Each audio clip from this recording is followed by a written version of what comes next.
درود بی پایان به ایران، درود بی پایان به همه شما دوستان عزیزی که بیننده این برنامه هستین. در خدمت پدر عمر گرامی هستم با 5مین برنامه از مجموعه امشاس بندان. میریم پیش پدر عمر جان. درود بر شما.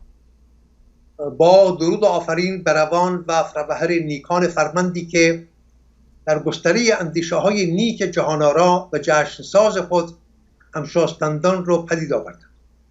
و با درود و آفرین بر شما پسران و دختران خوب ایران که گوشی هستید برای دهان خوشبوی زرتشت و دیگر آموزگاران فر و فرهنگ ایران شهری. و با درود و آفرین بر تو افشین بسیار گرامی. در چند نشست پیشین تا جایی که از دانش اندک من برمی آمد و در زمان این برنامه هم می گنجید با امشاسپندان آشنا شدیم. در نشست امروز نگاهی خواهیم داشت به بخش دیگری از گرامینامه اوستا به نام هفتنگ هایتی یا هفت هات که وارون دیگر سخنان زرتشت سروده و آهنگین نیست، ناسروده ولی بسیار استوار و سامانمند است. سخنان شیوا و در اون مایه درخشان هفت هات آنچنان گیرا و دلچسبند که هر زن و مرد ایرانی باید آنها را بیاموزد و گردن‌آویز اندیشه و گفتار و کردار خود کند. به باور من این یک باید همگانی و یک باید ملی است. آموختن آموزه‌های زرتشت به ویژه هفتنگ هایتی یا هفت هات.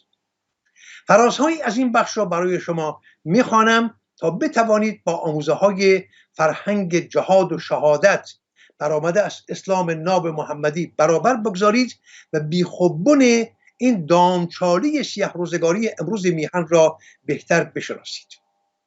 بدانید که چه بلایی به سر باغ آمد. من از بازگفت این سخن باز نمی‌ایستم. سخنی است از یار بسیار ارجمند ما مسعود سپند، شاعر بسیار بسیار پرتوان و سخن پرداز خوشپردازی که چند سال پیش در کالیفرنیا چشم از جهان فرو بست. او هم با بیماری سرطان ما رو رها کرد و رفت. یادش گرامی بود. چه بلایی به سر باغ آمد. میخوانیم در این هفتنگ هایتی یا هفت هات زرتشت که سروده نیست، چامه نیست، شعر نیست، دارای وزن و آهنگ نیست، ولی بسیار استوار و سامانمند است. میگوید اهورای اشون رد اشونی را میستاند. اشا یا اشا همان است که میگوییم راستی، هنجار، سامان، درستی، دادگری، سامان کیهانی، هنجار آفرینش.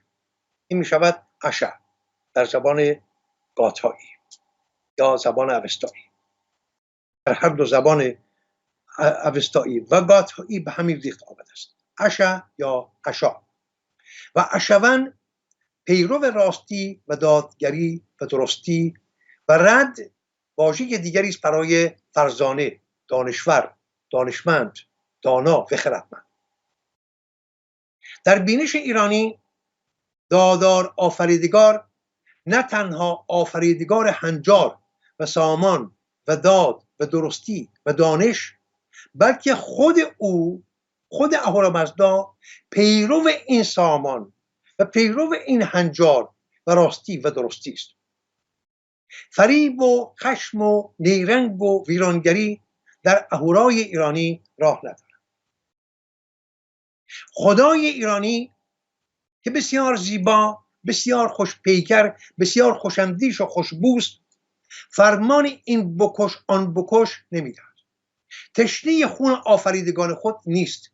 بزرگ است، والامنش است، بهمنش است، مذل نیست، ذلت نمیدهد، منتقم نیست، زو منتقم نیست، انتقام نمیگیرد، حافظ نیست، کار کننده نیست، مکار نیست، جبار نیست، رد است، جوانمرد است، خردمند است، راستکار و درستکار است. پس چنین خدایی را زرتشت میگوید میستایی. خدایی که خودش آفریدگار اشا و خودش پیرو اشا و خودش رد است، جوانمرد است، فرزانه است، کانون خرد است. در پی آن میگوید امشاسپندان شهریاران نیکخواه را میستاییم. هم امشاسپندان 6 پرتوهای خداوندی را میستاییم، هم شهریاران نیکخواه را میستاییم. ببینید چه زیبا و اندیشه انگیز است این سخن زرتشت. شهریاران و پادشاهان و فرمانروایان را نمی ستاید، شهریاران نیکخواه را می ستاید. نه هر پادشاهی، نه هر فرمانروایی، نه هر رئیس جمهوری، نه هر رهبری، نه، فرمانروایان نیک، شهریاران نیک را می ستاید. کیکاووس و سلطان محمود غزنوی و هیتلر و خمینی و خامنه‌ای را نمی ستاید، ولی کوروش بزرگ را می ستاید.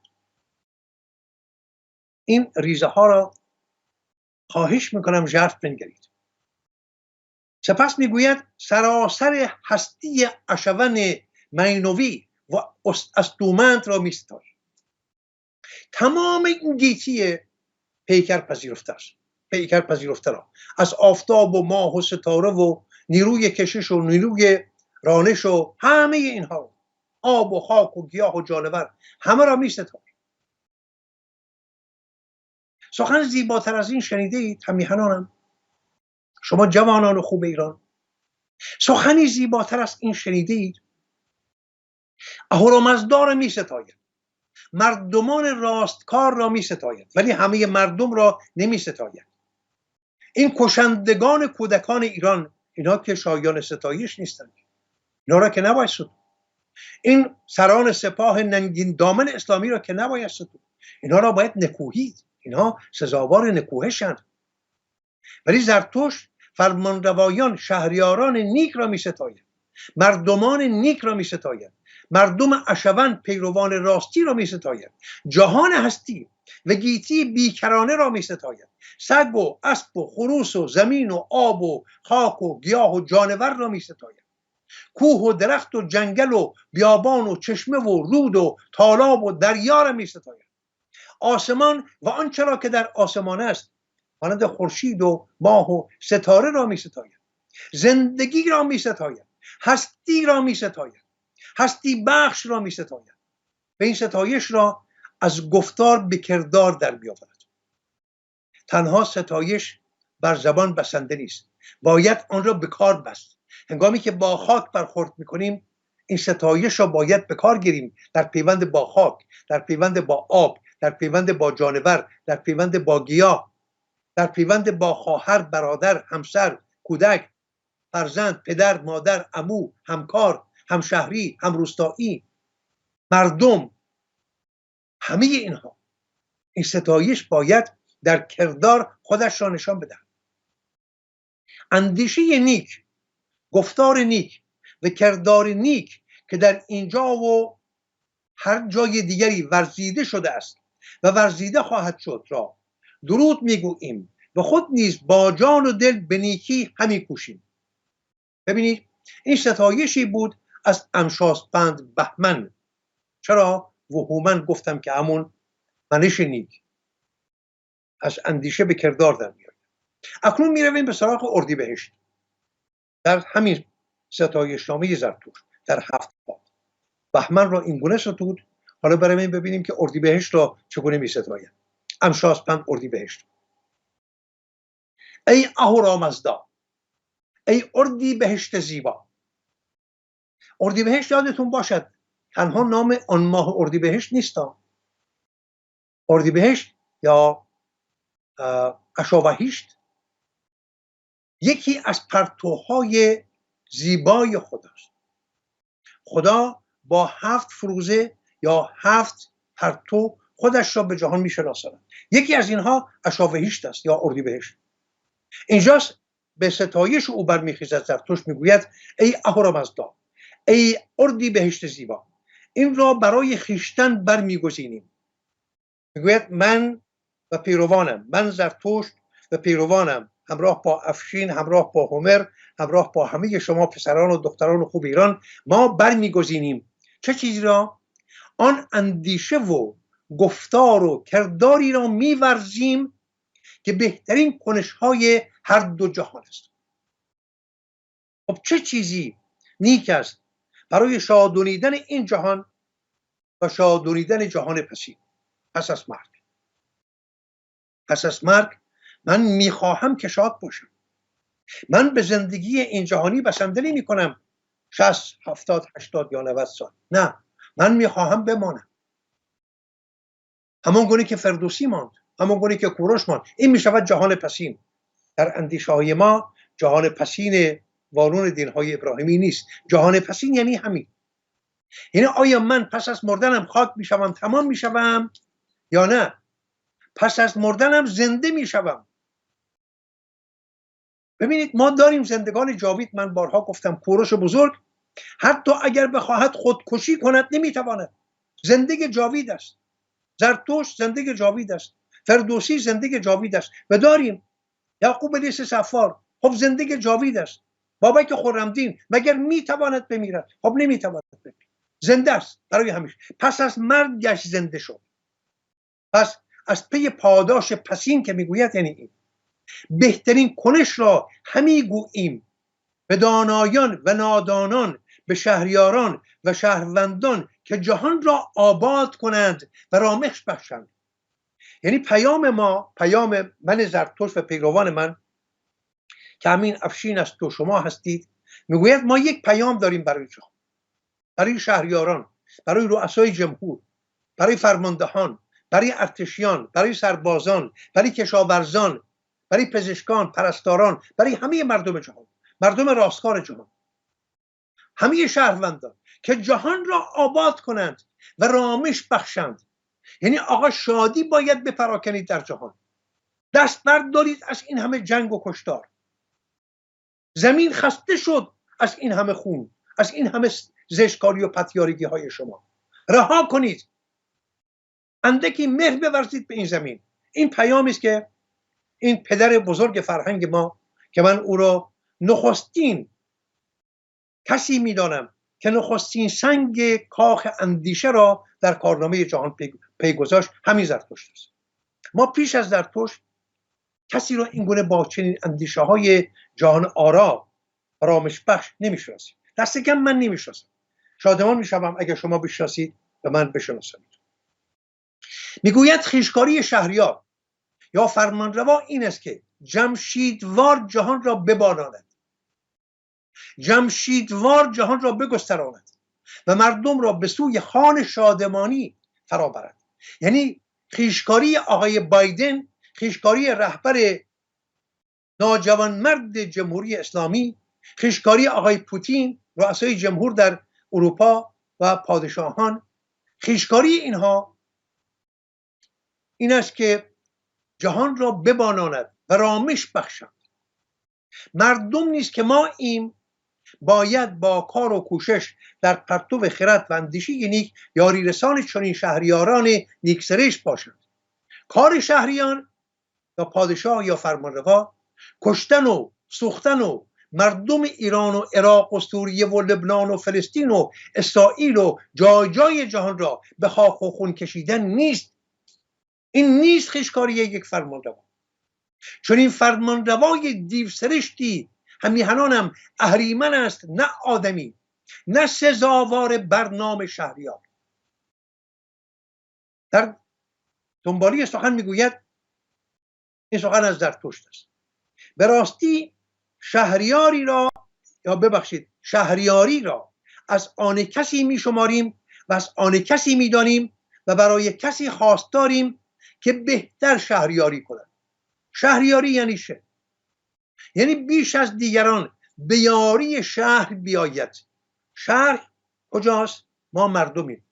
شهر در جای ویژه نیست. ساختمان و نمیدونم فروشگاه و اینها شهر نیستن. خیابان و دبستان و دبیرستان و بیمارستان اینها شهر نیستن. شهر جایی است که مردمی با هم هستند. این مردم اگر دبستان و دبیرستان و فروشگاه نداشته باشن باز هم اونجا شهر است. شهر یعنی مردم، همبودگاه مردم. پس شهریار کسی، ما شهریارانی را خواست داریم که بهتر شهریاری کنند. یعنی بیش از شهریاران دیگر بکوشد که ما را به خوان شادمانی نزدیک کند. چرا خیشکاری شهریار است؟ ببینید، من هنگامی که بیمار شدم بی بهره میمانم از شادی، شادی از من میگریزد. این در توان من نیست که من خود را بهبود بخشم. این خیشکاری شهریار است که به یاری من بیاید، مرا از چنگال بیماری برهاند تا من بتوانم بر خوان شادمانی بنشینم. من اگر بیکارم، کار پیدا نمی کنم، گرفتار تنگ دستی شدم، خب شادی از من گریخته است. خیشکاری شهریار است که کار برای من فراهم کند تا من بتوانم کار کنم، زندگانی خود را سامانی دوباره بخشم. اینهاست خیشکاری شهریار، نه خون ریختن، نه کشتن، دست و پا بریدن، گلوله‌های ساچمه به چشم کودکان و زنان و مردان زدن. آنچه را که هر مرد یا زنی دانست که درست و نیک است، بر اوست که خود آن را به کار بندد. یعنی توی دختر ایرانی، توی پسر خوب ایرانی، هر چیز را که بر خودت میپسندی همان را باید برای دیگران هم بپسندی و به کار گیری. نه تنها بپسندی، به کار گیری. دوست داری دوست داشته بشوی، و باید دیگران را دوست بداری. دوست داری به تو مهر بورزن، و تو هم باید مهر بورزی. دوست داری دیگران در برابر تو فروتن باشن، خود تو هم در برابر دیگر فروتن باش.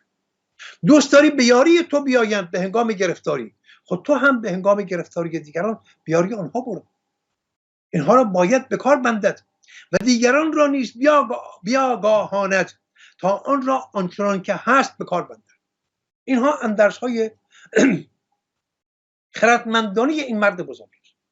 ستایش و نیایش اهورامزدا و آبادی جهان را ببینید، دو چیز رو کنار هم می‌گذارد. ستایش اهورامزدا یعنی چه؟ اهورامزدا کیست؟ این جهان، این گیتی پیکرپذیر. گفتیم آب و خاک و گیاه و جانور و خورشید و ماه و ستاره و نیروی کشش و نیروی در رانش و همه اینها، این اهورامزدا است. پیکر پذیرفته است. اهورامزدای بیرون از من، اهورامزدایی که در بستر من نباشد، پس چیزی برای من ارزش ندارد. اهورامزدایی که من نتوانم اون را بنوشم، نتوانم در او خودم را بشویم، نتوانم با او زندگی کنم، خب این اهورامزدا به چه کار من میخوره؟ میگوید این اهورامزدا را بستای و در آبادی جهان بکوش. نمیگوید در آبادی خانه خودت، نه. نمیگوید در آباد کردن محل خودت، نه. آبادانی جهان را. ای اهورا، ای اردیبهشت و بهمن و شهریور نیک را بیش از پیش. ببینید، یک بار دیگر یادآوری میکنم، اردیبهشت یکی از امشاسپندان، بهمن یکی از امشاسپندان و شهریور هر سه امشاسپندان نرینه، پرتوهای نرینه، نماد پدرخدایی اهورامزدا. میگوید اینها رو اردیبهشت و بهمن و شهریور نیک را بیش از پیش، سرود بر سرودها بیش از پیش، درود بر درودها بیش از پیش، ستایش بر ستایش ها بیش از پیش می افزاییم. یعنی هر اندازه که تاکنون ستودیم، باز هم بیشتر درود میفرستیم به خدا. خدایا تو چه زیبایی، تو چه خوشبویی، دوست دارم لبان تو را ببوسم. ای خدا، تو به راستی دوست داشتنی هستی. دوست دارم تو رو بپوشم، دوست دارم تو رو بنوشم، دوست دارم تو رو ببویم. تو با منی، تو در جان منی، تو خود منی. ای آذر مزدا اهورا، به خوشترین روش به سوی ما آی. آذر همان آتش زندگی است. ببینید، آتش زندگی را میگوید ای آذر ستوده به سوی ما آی. چون این آتشی را به خوشترین روش درخواست میکنه، نه با آیه های قتال و دست و پا بریدن و گردن زدن و زمین را با خون دگراندیشان رنگین کردن و رودها و دریاچه ها و تالاب ها را خشکاندن، هوا را آزردن، آب را آزردن، گیاه را آزردن و مردم را آزردن. شما این دو آیین اسلام و مسلمانی را نمیگویم آیین جمهوری اسلامی. شما بهانه نگیرید ای کسانی که از اسلام ناب محمدی پدافند میکنید. اسلام ناب محمدی نیست، دروغی است بزرگ که به شما باوراندند. اسلام همین است که میبینید در طالبان، همین است که میبینید در داعش، همین است که میبینید در بوکو حرام، در هشت شعبی، بدتر از همه در جمهوری ننگین دامن اسلامی و در حزب الله. کجای جهان دنبال اسلام میگردید؟ اسلام ناب محمدی. چرا اسلام ناب محمدی بد است، زشت است؟ بلکه خود الله بد است، زشت است، پتیاره است. پیامبر او زشت و بد و پتیاره است و جهانسوز و شادی ستیز و زندگی ستیز است، زن ستیز است. دنبال کدام اسلام ناب محمدی میگردید؟ آیین خودتان را، چنین آیین ورجاوندی را رها کرده اید، یا دست کم شما را واداشتن که آن را رها کنید. آنچه را که از آتش که بن زندگی است میخواهد، به بهترین روش میخواهد، نه به شیوه های اهریمنی. با رامش دهنده ترین شادمانی، با شایسته ترین درود به هنگام دادستان بزرگ به ما روی آورد. از کی میخواهد؟ از آتش. کدام آتش؟ شما دست بزنید به تن خود، میبینید که آتشی در تن شماست. نمیدونم 36 37 درجه. هر جانوری را دست بزنید گرم است، آتشی در اوست. در گیاهان هم آتش اگر نبود، رویش و بالش در گیاهان نمی بود. همان آتشی است که رویش و بالش گیاهان را پدید می آورد، ولی سرد است، ولی آتش است. آتش عشق است کاندر جوشش عشق است کاندر می فتاد، آتش عشق است کاندر نی فتاد. آتش است این بانگ نای و نیست باد، هر که این آتش ندارد نیست باد. اینم از مولوی در پشتیبانی از همین سخن که این گونه می رود به ستایش آتش. کدام آتش؟ آتش زندگی، نه آن آتشی که تنها فروزه‌های آسمان سا دارد. ای آذر، ای آتش زندگی، تو ایمایه خوشی مزدا اهورا. یعنی تو نه تنها مایه شادی ما هستی، تو مایه شادی اهورامزدا. این چرا؟ چون زندگانی میبخشی. چنان سپند مینو، درست مانند سپند مینو، همان اندازه که اهورامزدا سپند مینو رو میستاید، تو آتش رو هم میستاید. تو این مایه شادکامی او با کارآمدترین نامی که تو راست. یعنی کدام نام براستی میهنانم، کدام نام برازنده تر از آتش؟ آذر. چه زیباست این نام. ای آذر مزدا اهورا، به تو نزدیک میشویم، به تو نزدیک میشویم. یعنی چه؟ یعنی ارج تو را میشناسیم. آتش زندگی، نه مردگی، نه سوگواری، نه سیاه پوشی، نه غم زنی و زنجیر زنی. شادی، جشن، رقص کنان میاییم به سوی تو ای آتش زندگی، تا تو را عرض بنهیم. با اندیشه نیک، با روش درست، با گفتار و کردار دانایی نیک به تو نزدیک میشویم. ای مزدا اهورا، تو را می ستاییم و سپاس میگذاریم. با همه اندیشه نیک، با همه گفتار نیک، با همه کردار نیک به تو نزدیک میشویم. ای مزدا اهورا، زیباترین پیکر در میان پیکرها را از آن تو دانیم. یعنی براستی یک دم با خود بیاندیشید، آیا پیکری زیباتر از پیکر خدا دیده اید؟ ببینید وارون دینهای ابراهیمی که خدا پیکری ندارد، روح هم نیست، در جایی هم نیست، همه جا هست، نمیدونم چگونه باشنده است، در اینجا روشن است پیکر دارد. یک بار دیگر میخوانم، خدایی که پیکر نداشته باشد پس چیزی نمی ارزد. ببینید میگوید زیباترین پیکر در میان پیکرها. آیا پیکری زیباتر از اهورامزدا هست؟ گل سرخ، گل یاس، آن گربه ملوس، آن سگ، آن اسب زیبا، آن الاغ، آن گورخر، آن کوه، آن جنگل، آن آبشار، آن رود، آن سر برآوردن گل از درون برف، اینها پیکرهای زیبای خدایند. و چه زیباست، چیزی زیباتر از دیدید این ماهی ها در ته پهناب ها، بلندترین فروغ جهان زبرین را که خورشید خوانند، یعنی ما حتی خورشید را می ستاییم. ببینید به چه روشنی اهورامزدا را پیکر می بخشد و او را کالبد می دهد.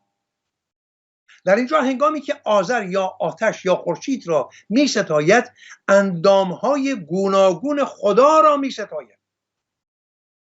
به راستی همیهنانم یک بار دیگه میپرسم، خدایی که در خورشید نباشد، خدایی که روشنایی و گرمای زندگی بخش خود را بر زیستمندان نتاباند، خدایی که در زبانهای آسمانسای آتش نباشد و زندگی زیستمندان را سامان نبخشد، خدایی که در آب نباشد، خدایی که نتوان آلودگی های تن و روان را در آن شست، خدایی که نتوان آن را نوشید، خدایی که نتوان در آن شنا کرد، خدایی که نتوان در آن کشتی راند و ماهی گرفت و بر خیزابه‌هایش سوار شد، خب این خدا نیست، اهریمن است.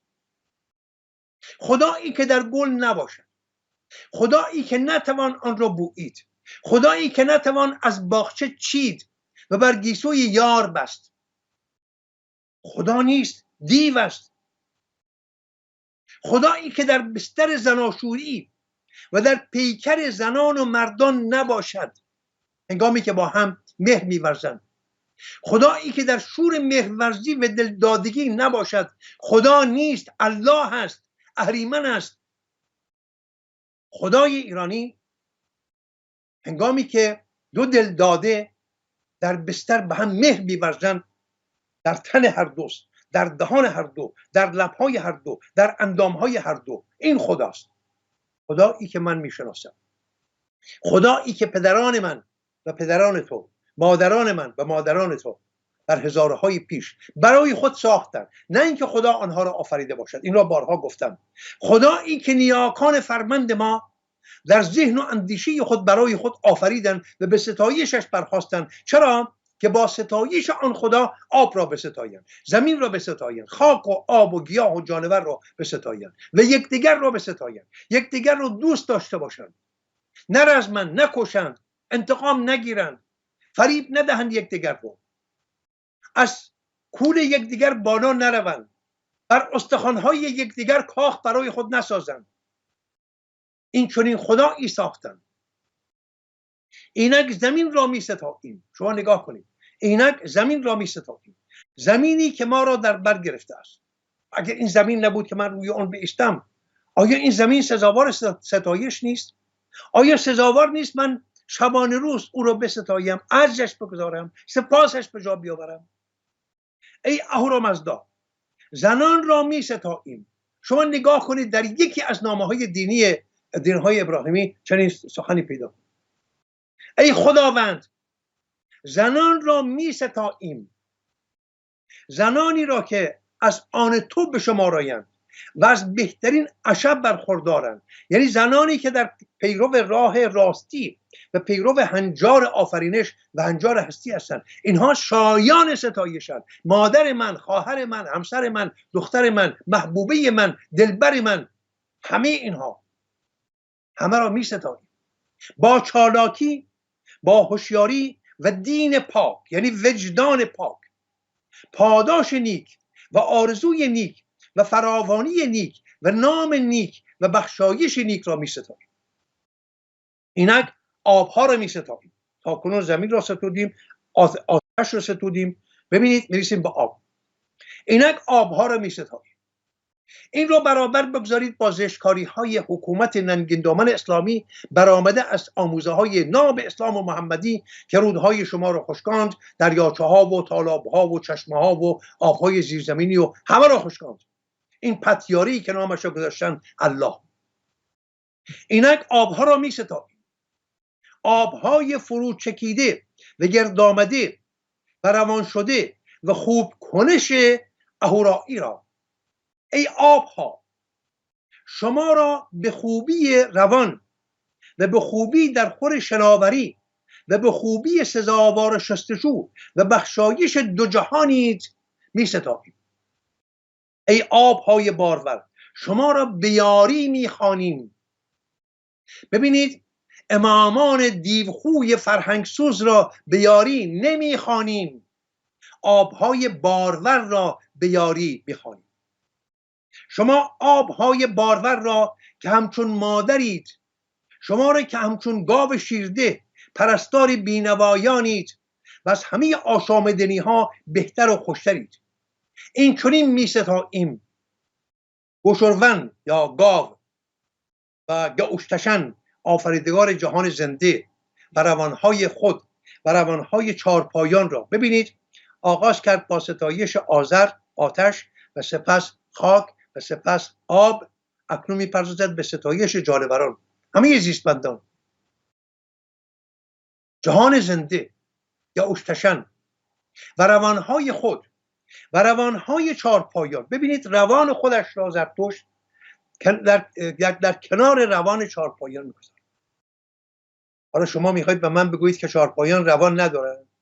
من میباورم روان دارن، چون زرتشت گفته است. من هم باور میکنم، چون من هم بارها و بارها این روان را در بیابانها در سالهای بسیار که در کوهستانهای ایران زیستم، این روان را در چارپایان دیدم.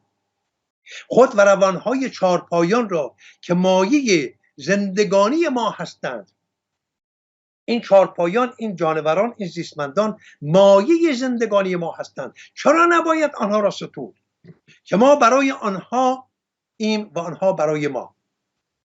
همیهنان هم یک دم در تنهایی خود بیندیشید که کدام یک برازنده پسران و دختران ایرانی است؟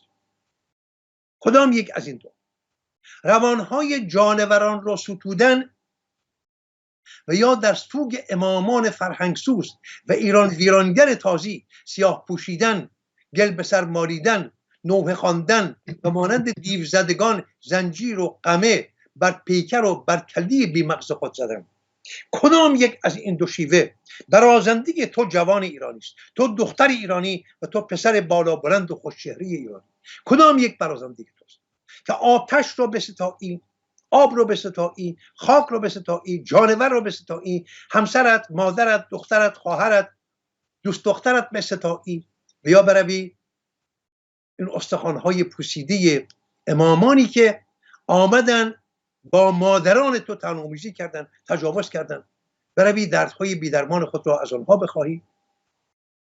روانهای جانوران سودمند دشتی را می ستایی، نه تنها چارپایانی که در ستورگاه داریم، نه، میگوید روانهای جانوران سودمند دشتی را می ستاییم. فیل، شتر، نمیدونم گورخر، هر چی که هستند.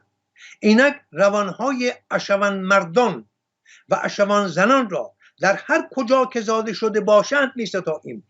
چه کسی به شما میگوید که من ایرانی برتر هستم از دیگران؟ این نژاد پرستی و این یابه هایی که این گونه گهگاه شنیده می شود. ببینید، میگوید روانهای اشون مردان، یعنی مردان راستکار، اگر آمریکایی است، اگر انگلیسی است، اگر روسی است، اگر عرب است، اگر هندی است، اگر سیاه‌پوست است، سفیدپوست است، هر چی که هست، همین که روانهای مردان اشون، مردان راستکار، پیروان راه هنجار آفرینش و اشون زنان را در هر کجا که زاده شده باشند می‌ستایم.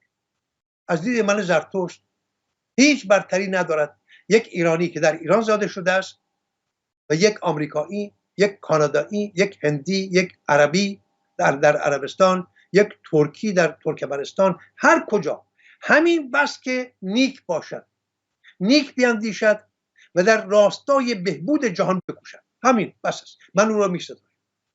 مردان و زنانی که دین نیکشان برای پیروزی راستی پوشیده است، دین نیکشان یعنی وجدانشان آنها را واداشته است که برای راستی بکوشند و خواهد کوشید. این چنین می‌ستاییم آنها را. این چنین می‌ستاییم نرینگان و مادینگان نیک را، یعنی هم زن و مرد و هم جانوران نیک و بد، نر و ماده را.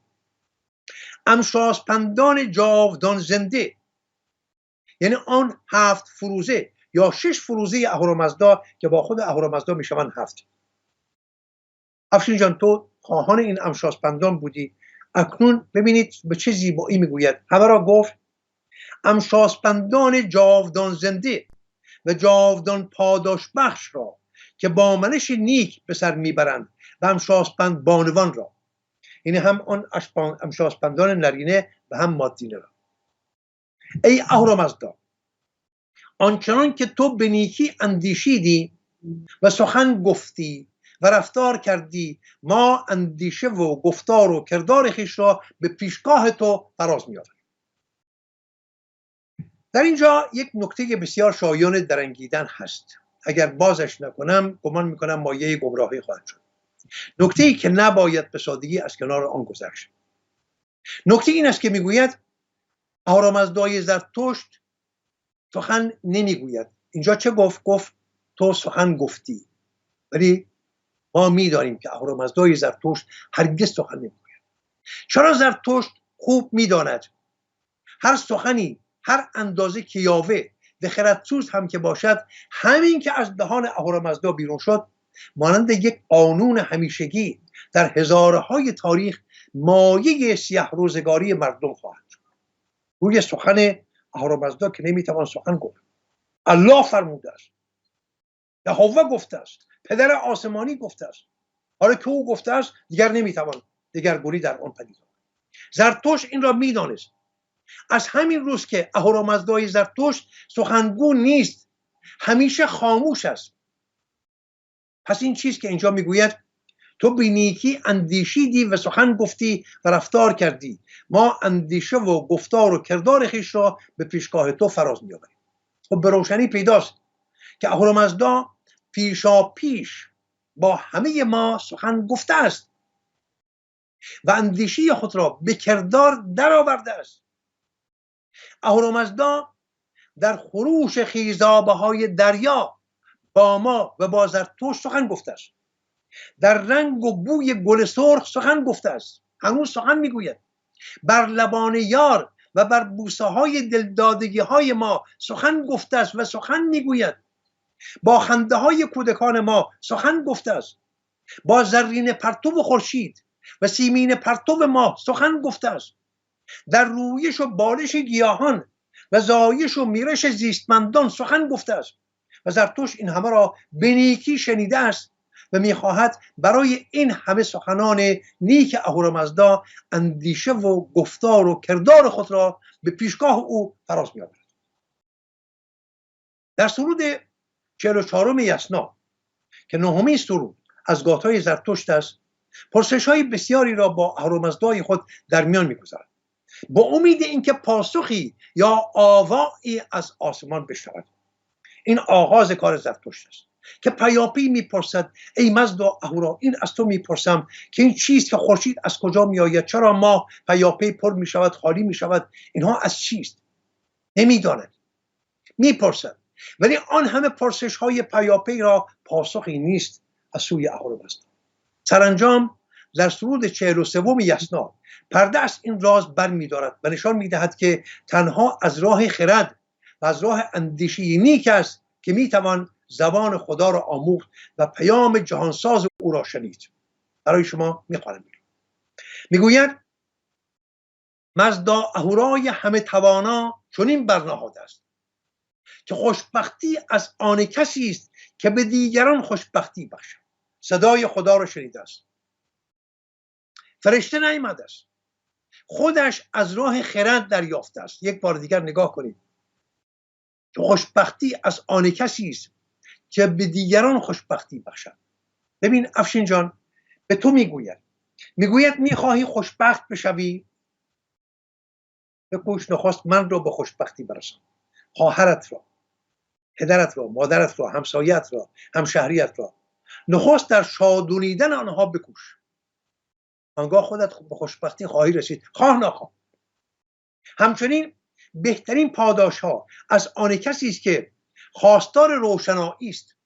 آقا میخواهد جهان روشن بشود، جهان از این تاریکی نادانی، از این همه تاریکی های ستمبارگی رهایی یابد. ما شایسته روشنایی هستیم. روشنایی مهر، روشنایی دوستی، روشنایی دانش، روشنایی بینش. ای مزدا اهورا، با خرد پاک خود و در پرتو آیین راستی دانش برخواسته از اندیشه نیک را به من ببخشا. دانش برخواسته از اندیشه نیک، هر دانشی نیک نیست. دانشمندی که بمب اتمی سازد برای کشتن بس بسیاران، این دانش است ولی نیک نیست. چون این دانشی را نمیخواهد زرتشت. دانشی نمیخواهد که با هواپیما بسازی برود بمب بریزد بر سر مردم. میخواهد هواپیمایی بسازی که دارو و خوراکی ببرد برای بیماران و برای گرسنگان. این میشود برخواسته از اندیشه نیک. ای مزدا اهورا، هنگامی تو را پاک شناختم. ببینید نمیگوید هنگامی تو را شناختم که جبرئیل آمد به من گفت که چنین کن چنان کن. ببینید چه میگوید. خواهش میکنم ژرف بنگرید. ای مزدا اهورا، هنگامی تو را پاک شناختم که اندیشه نیک بر من فراز آمد. اندیشه نیک خودم بر من فراز آمد و پرسید. اندیشه من، اندیشه تو افشین و اندیشه شما پسران و دختران خوب من بر من فراز آمد و پرسید که هستی و از کیستی. و در برابر پرسش ها و دودلی های روزانه درباره جهان و درباره خود چه راهی را میشناسی و مینمایانی؟ و او گفتم، یعنی به کی گفتم؟ به خودم گفتم، چون خودم هم پرسنده بودم هم پاسخ دهنده. اندیشه اینی که من بر من فراز آمد و از من پرسید آقا تو کیستی؟ تکلیف تو چیست؟ راه خود رو برگزین. به او گفتم منم زرتشت و تا آنجا که در توان دارم دشمن سرسخت دروندان و پناه نیرومند راستانم. دروندان یعنی ناراستکاران، یعنی خامنه‌ای، یعنی سران سپاه. من با آنها تا و پسیندم زندگی دشمنم، با آنها در ستیزم، می ستیزم. هیچ محنت نیست که آنها مرا خواهند کشت یا نه، ولی من میرزمم تا و پسیندم زندگی و پناه نیرومند راستانم. ای اهورامزدا، آنچنان که تو به نیکی اندیشیدی و سخن گفتی و رفتار کردی، هم سخن گفتی و هم رفتار کردی. گفتی من خورشید میخواهم، خورشید را ساختی. گفتی من آب میخواهم، خودت شدی آب. گفتی من خروش خیزابه ها رو میخواهم، خودت شدی همان. ما تو را دیدیم. ما اندیشه و گفتار و کردار خیش را به پیشگاه تو فراز میآوریم. چگونه به تو پاسخ بدهیم؟ چگونه پاداش بدهیم به تو؟ با اندیشه و گفتار و کردار نیکم. ای امشاسپندان، آبهای چشم ساران را می ستاییم، آبهای گذرگاه ها را می ستاییم، کوههای آبریزان را می ستاییم، کشتزارهای سودمند را، سودبخش گندم را می ستاییم، زمین و آسمان را می ستاییم، باد چالاک مزدا آفریده را می ستاییم، ستیق البرز کوه را می ستاییم، زمین و همه چیزهای نیک را می ستاییم، منش نیک و روانهای اشونان را می ستاییم. آنچه را که نیک است و آنچه را که نیکتر است خواستارم برای سراسر جهان و سراسر آفرینش نیک به سامان که بوده است و هست و خواهد. امشاسپندان را ستایش و نیایش می‌گذاریم و خوشنود می‌کنیم و آفرین می‌خوانیم تا این خانمان را بنوازند، نه براندازند. این خانمان ایران را، خانمان جهان را بنوازند، سراسر آفرینش سامانمند را بنوازند و سراسر آفرینش دروج را براندازند. یعنی حکومت ننگین دامن اسلامی را براندازند، چون دروغ است، بیخش، بنش، اللهش، دینش، قرآنش، آموزهایش، حدیثش، همه تاریخش، همه دروغ است. دروغ اندر دروغ است، همه را باید براندازند. از آنجا که در هستی شناسی ایران هر دو جهان مینو و گیتی بر دو بنیاد نیک و بد استوارند، امشاسپندان هم نمیتوانند بی هماورد باشند. یعنی نمی شود که یک امشاسپند نرینه الماتینه باشد ولی در برابرش یک نیروی بد نباشه. نمیشه. در گستره این جهان بینی در یکی از نامه‌های پهلوی به نام 100 در بندهش در برابر هر یک از این 6 امشاسپند یک هماورد اهریمنی به نام کماریکان جا داده شد. افشین جان زمان داریم یا بگذاریم برای بسیار. سرشت و شیوه جایگیری این کماریکان ها در برابر امشاسپندان چنین است. خوب است که اینها را بدانیم. به یاد دارید که گفتیم فرهنگ ایران استوار بر 2 بن هست در همه جای هستی. اگر یک بن را برداریم آن بن دیگر هم از میان میرود. یعنی اگر در برابر هر یک از این امشاسپندان که نام بردیم اگر یک دیو نباشد خود این امشاسپند هم از میان میرود، چون دیگر انگیزه‌ای برای بودنش نیست. یعنی اگر بدی نیست خوبی هم دیگر نیست. خوبی برای چیست؟ خوبی زمانی نمایان می شود، هستی پیدا می کند که در برابرش یک پدیده دیگری هست به نام بدی. این می شود 2 بن. انگر مینو سپنتا مینو. اینجا هم همین است. اکمن دیو بدمنشی در برابر وهومن نیکمنشی. پس امشاسپند وهومن یک هماورد دارد، یک همستار دارد که اکمن است. اکمن همان است که در شاهنامه به ریخت اکوان دیو در آمد و به نبرد با رستم شتافت و به دست رستم کشته شد. البته در داستان شاهنامه کشته شد ولی در فرهنگ ایران کشته نشد.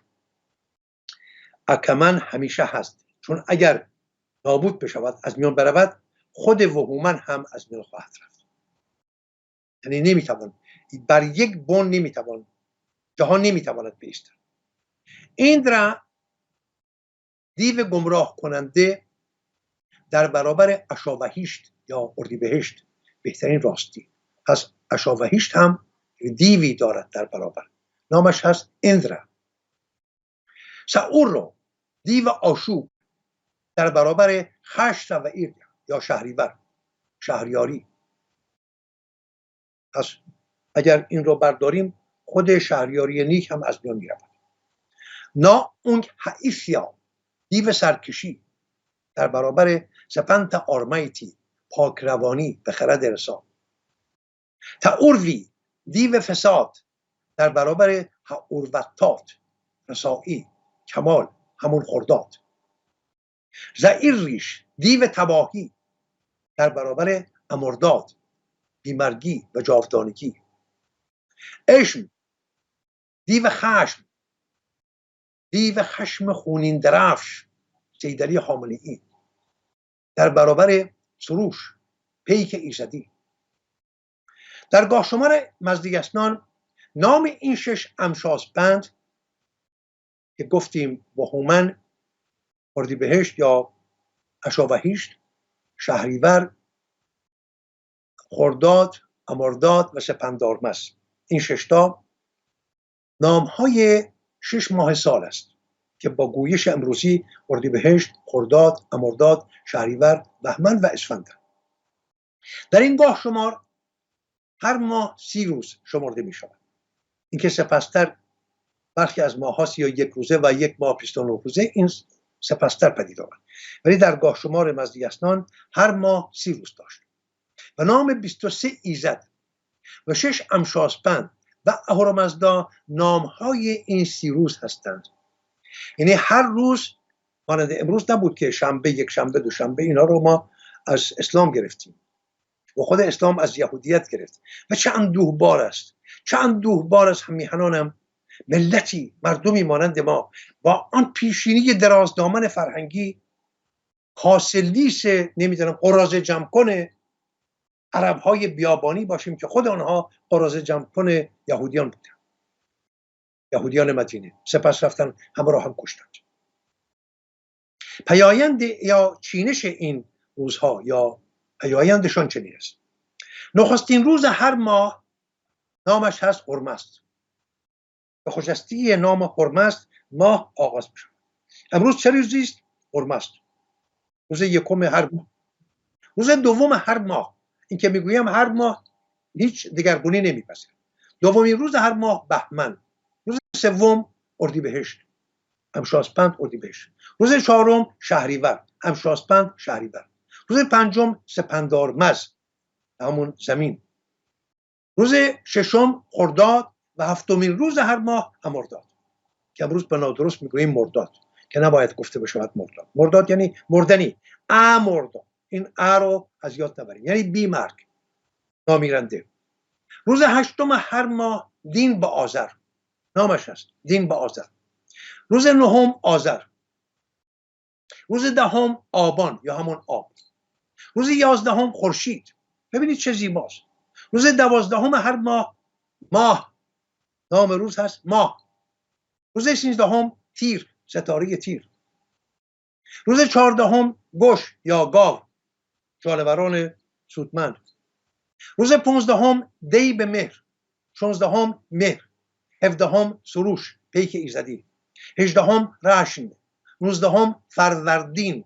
20 بهرام، ایزد بهرام. 21 رام، ایزد بانوی رامش، شادمانی. 22 باد یا هوا. 23 دی بدین.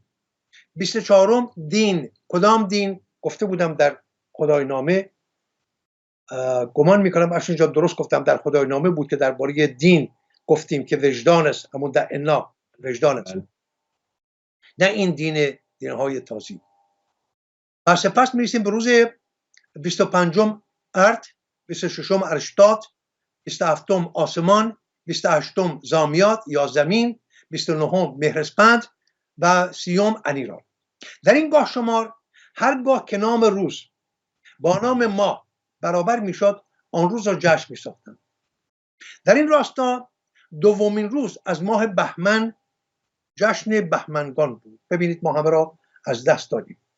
این اسلام ناب محمدی، این اسلام و مسلمانی، غم زنی و سینه زنی و سوگواری و تابوت بر دوش دختران خردسال 7-8 سال گذشتن و نعش کشیدن، این شد بر جای این جشن‌های ماهانه ما نشست. فرهنگ جشن ساز بود.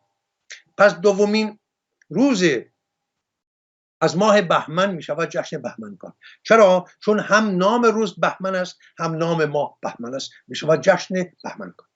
سومین روز از ماه اردیبهشت جشن اردیبهشتگان. چهارمین روز از ماه شهریور جشن شهریورگان. پنجمین روز از ماه اسفند جشن اسفندگان.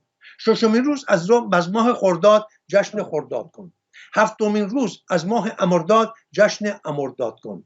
نهمین روز از ماه آذر جشن آذرگان.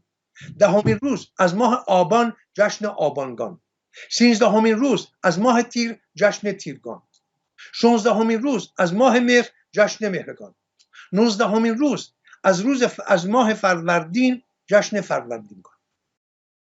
اینها را میگوییم جشن‌های ماهانه. 12 جشن ماهانه، نه 12 سینه زنی. در کنار اینها جشن‌های سالانه را داریم، مانند نوروز و جشن سوری یا چهارشنبه سوری، که البته چهارشنبه سوری درست نیست. اگر زندگی برای من به جا باشد پیش از نوروز اینها را خواهیم گفت که این چهارشنبه سوری چرا شد چهارشنبه. این جشن سوری هست، بهتر از شما هم بگویید جشن سوری، نه چهارشنبه سوری. و سینزده بدر و جشن سده و 10 جشن دیگر. آنچه نداشتیم همیهنانم مورد پرستی بود، غم زنی و نعش کشی و سینه زنی و نوحه خوانی و یاوه باوری و پناه بردن با استخوان‌های پوسیده زشتکارترین دشمنان میهن به نام امام و امامزاده. اکنون با این پرسش روبرو میشویم که چرا شمار امشاسپندان 7 است؟ چرا 8 نیست؟ چرا کمتر یا بیشتر نیست؟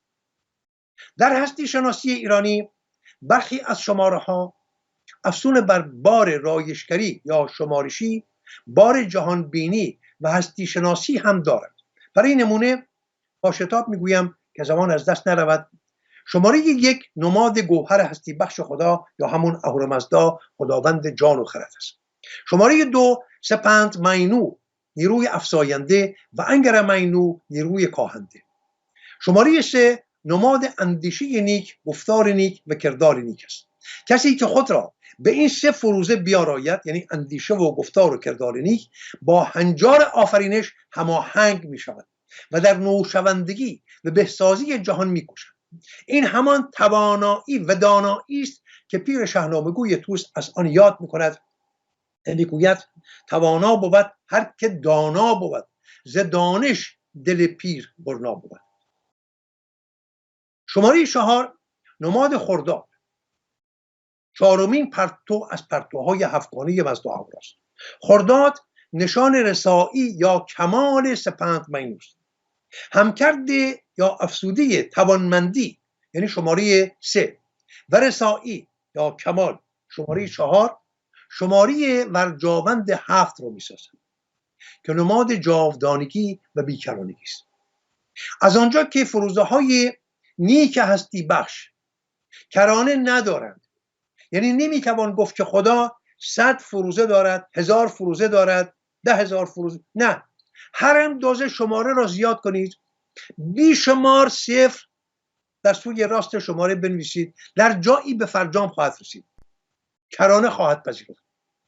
ولی اگر گفتید 7 کرانه ندارد. چرا؟ چون همکرد توانمندی است، شماره 3 و 4 که کمال است میشود 7. این بیکرانگی و جاودانگی در شماره 7 نشان داده میشود.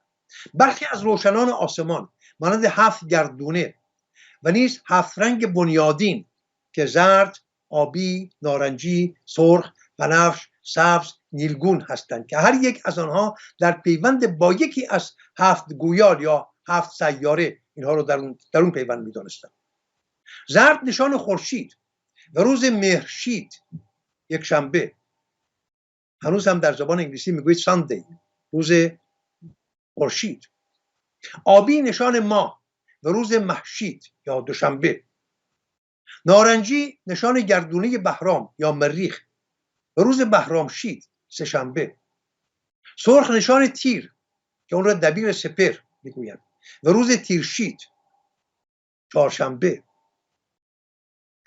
رنگ بنفش نشان گردونه ارمزد یا برجیس، هر دو نام برای این ماه آمده است. سبز نشان ناهید یا زهره و روز ناهید شید یا آدینه. نیلی نشان کیوان، کیوانشید، کیوان همون زحل و روز کیوانشید شنبه. یکی از کهن‌ترین آیین‌ها در جهان باستان آیین مهری یا میترائیسم است که پیشینه‌ای به درازای شهریگری در جهان دارد. بسیاری از نمادهای این آیین ایرانی را میتوان در میان بسیاری از آیین‌های جهان امروز دید. ما به زودی پس از پایان این گفتار امشاسپندان بنا به فرموده افشین گرامی میپردازیم با آیین مهری. پیش از نوع کار آمدن هخامنشیان، سرزمین میان رودان کانون شهریگری جهان بود. شهرکشورهای سومر و اکد و سپستر آشور و کلده و بابل با نوآوری‌های خود گرانیگاه پیشرفت و فراپویی جهان بودند. ولی با روی کار آمدن کوروش بزرگ و بنیادگذاری شاهنشاهی هخامنشی، همه آن شهریگری‌های کهن در فرهنگ ایران آب شدند و از میان رفتند. تا پایان شاهنشاهی ساسانی، سرزمین میان رودان بخشی از خاک ایران به شمار می‌آمد. پایتخت ایران در بغداد یا همون بغداد یعنی خداداد نامش ایرانی است. بغ همون خدای ایرانی است، بغداد یعنی خداداد. دل ایران شهر گفته میشد. پس از یورش تازیان بیابانگردی بی فرهنگ، این بخش از ایران یکسره میدان تاخت و تاز فر و شکوه پیشین را از دست داد و میدان تاخت و تاز تازیان شد و یکسره از میان رفت. افشین جان، گمان میکنم زمان بسنده است، نه؟ به پایان رسید. بسیار از این پینه میگیرم سخن رو بگذاریم برای نشست آینده. در نشست آینده این بخش از گفتار که درباره امشاسپندان هست رو به پایان خواهیم برد. سپاسگزارم. هایی باشد که نتوانستم بگویم و با شتاب گفتم، در نشست آینده اینها رو باز خواهیم کرد. سپاسگزارم. پس تا دیداری بعد. بدرود. سپاس.